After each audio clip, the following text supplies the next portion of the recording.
Bonjour, aujourd'hui une petite recette dont l'ingrédient principal sera cueilli ensemble dans mon potager. Donc pour le moment, une petite préparation rapide, un petit moule individuel.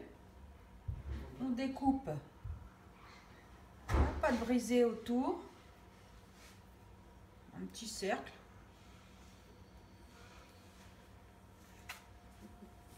Donc vous pouvez le faire pour 4 ou 6 moules individuels.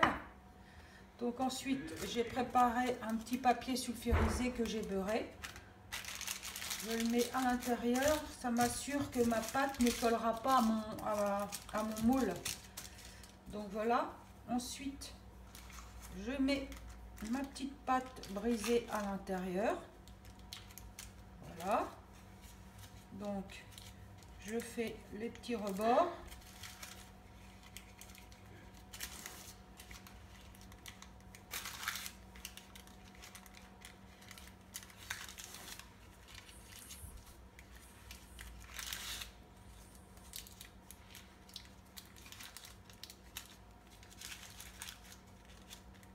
Voilà. Ensuite, je coupe le petit papier sulfurisé qui dépasse.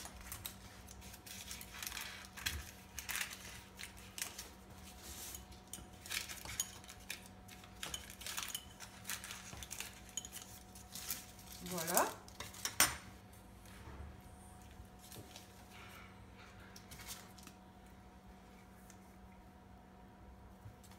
Je coupe mon moule, pardon, je pique mon moule, le fond de la tarte qui est au fond du moule. Et je vais mettre un petit papier sulfurisé dessus.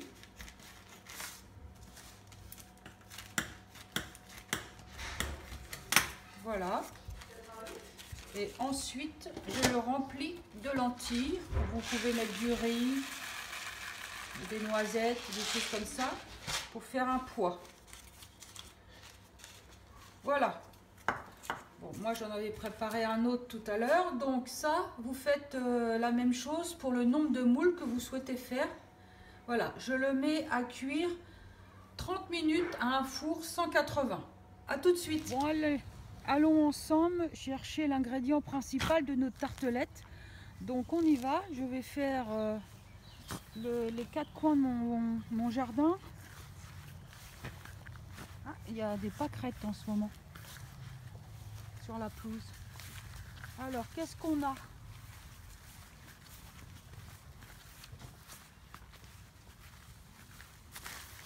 Alors, ici, j'ai des framboisiers qui sont en fleurs. Malheureusement, j'ai pas de framboises encore. Donc, il y a juste les fleurs. Ici, j'ai des pieds des petites fraises des bois. Ah, j'en ai des petites fraises des bois, donc je vais peut-être les cueillir. Là, c'est un petit peu, encore un petit peu blanc, c'est pas assez mûr. C'est vrai qu'en Normandie, on n'a pas eu beaucoup de soleil jusqu'à maintenant. Alors, on va aller voir de l'autre côté. Alors, est-ce que j'en ai quelques-unes? Sinon, c'est pas grave, je m'en passerai. Ah bah, il est parti. Alors, peut-être quelques petites fraises des bois, très fragiles. Bon, je vais en prendre quelques-unes. Voilà. Donc ces petites fraises des bois, évidemment, hein, c'est sauvage, ça pousse tout seul.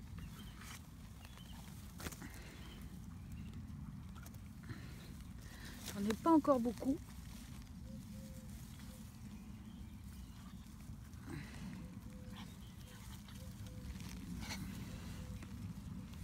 Donc si vous avez des petits enfants, c'est assez sympa de les emmener au fond du jardin et les cueillir avec eux. Ça leur fait toujours plaisir de trouver des petites fraises des bois. Bon, j'en ai pas beaucoup, donc je vais m'arrêter là. Donc c'est pas avec ça que je vais faire une tartelette. Donc je vais aller voir ailleurs. Bon, je repars dans mon potager. À tout de suite. Donc voilà, donc mon potager au 1er juin, donc ça a du mal à pousser en ce moment.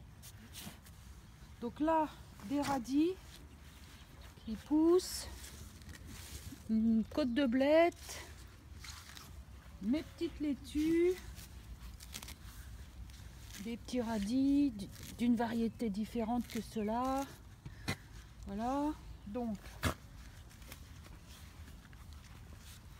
là on arrive sur mon carré où on poussait mes pommes de terre. Donc c'est la première fois que je fais des pommes de terre. Pour le moment ça se passe bien.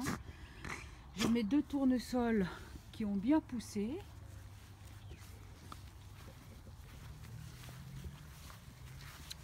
Donc nous voilà sur mes fameuses fraises que j'ai installées en gouttière. Donc peut-être que je vais avoir des fruits pour mes tartelettes. Donc on va regarder ce que je peux récolter. Donc comme les fraises qui sont en pleine terre par terre, évidemment je les ai couverts parce que les oiseaux se gênent pas, que ce soit en gouttière ou par terre, ils aiment bien les fraises. Donc voilà ma première récolte de fraises en gouttière. Écoutez, petite fraise. Vous voyez, j'ai mis de la tonte de pelouse pour protéger la terre. Alors, première petite fraise. Alors celle-ci, je vais voir. Alors celle-ci, non, un peu blanche derrière. Ah, là j'en ai une. Voilà.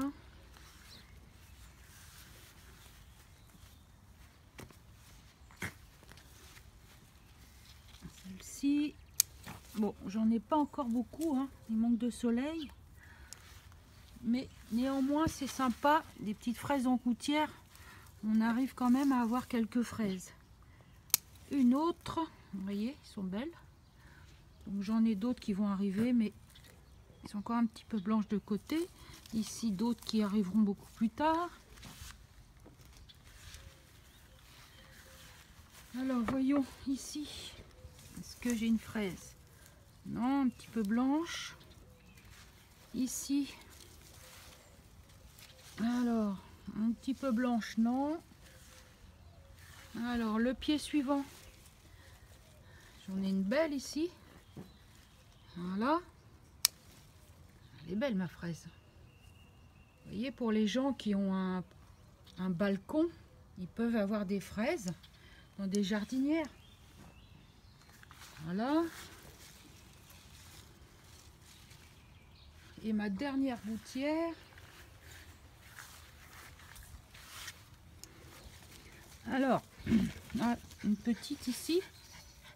Il n'y a pas de raison, on va la accueillir. Une autre. Et une dernière là-bas que je vois.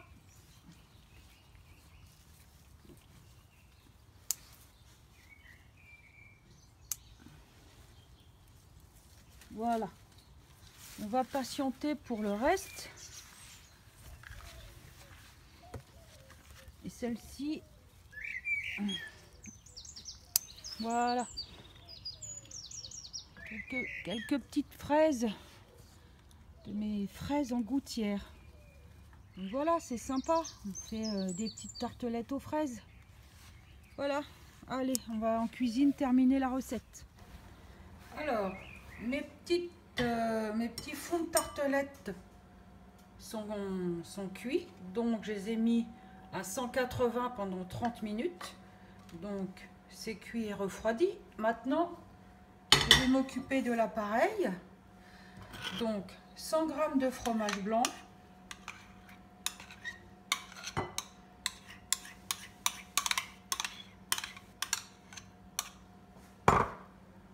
Ensuite, 150 g de mascarpone.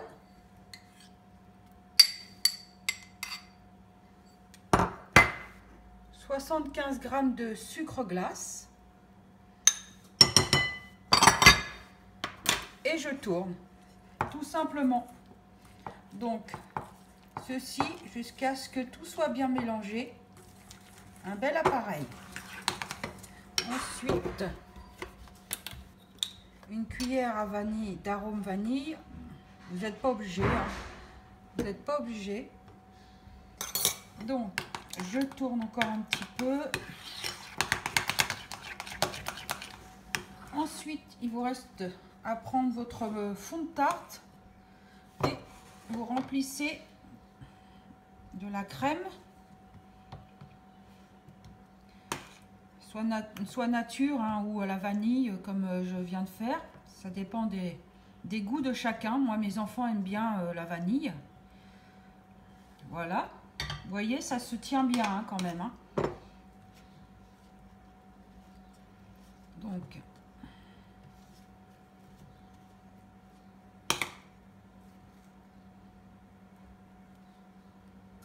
Donc, il ne vous reste plus qu'à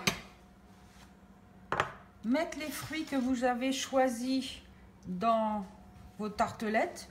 Donc, moi, j'ai choisi des cerises dénoyautées. Je viens de les dénoyauter. Des cerises. Moi, je n'ai pas de cerisier dans mon jardin. J'ai une amie qui a eu la gentillesse de me laisser en cueillir dans son beau cerisier qui a 50 ans. Un cerisier qui donne des belles cerises. Donc vous voyez, mes cerises sont pas abîmées, je les ai dénoyautées. Et à la fin de la vidéo, je vous montre comment je dénoyote mes cerises très facilement et rapidement. Donc voilà.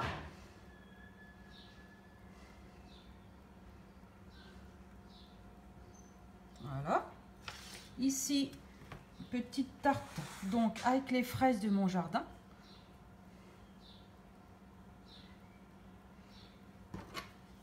Peut-être les couper un petit peu.